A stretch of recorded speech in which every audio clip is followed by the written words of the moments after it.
নমস্কার। আজকে আমরা এই যে বিক্ষোভের আয়োজন করেছি আমরা বাঙালি দলের পক্ষ থেকে, সেটা হচ্ছে ত্রিপুরা নয়, গোটা দেশ জুড়ে আমরা দ্রব্যমূল্য, রান্নার গ্যাস, পেট্রোল ডিজেল থেকে শুরু করে নিত্য প্রয়োজনীয় যা যা জিনিসপত্র, ওষুধপত্র থেকে চাল ডাল নুন, সমস্ত কিছু মানে আকাশ ছোঁয়া মূল্য বৃদ্ধি রকেটের গতিতে চলছে।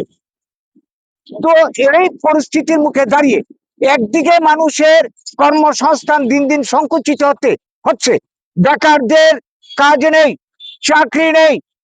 যেখানে কথা ছিল ত্রিপুরা রাজ্যে 2018-তে বর্তমান শাসক দলের বছরে 50,000 চাকরি মিস করে চাকরি, 2014 সালে আমাদের কেন্দ্রীয় সরকারের যিনি প্রধানমন্ত্রী নরেন্দ্র মোদীজি বলেছিলেন বছরে 2 কোটি চাকরি দেবে। কোথায় গেল সেই প্রতিশ্রুতি? আজকে আমাদের এই রাজ্যে গত 8 বছরে বিজেপির শাসনে 20,000-এর মতো চাকরি, 22,000 চাকরি হয়েছে মাত্র। সারা দেশ জুড়ে যেখানে বছরে 2 কোটি চাকরি হওয়ার কথা, সেখানে এই গত 2014 থেকে শুরু করে এই বর্তমান 12 বছরে 2026-এ এসে 1 কোটি চাকরিও হয়নি।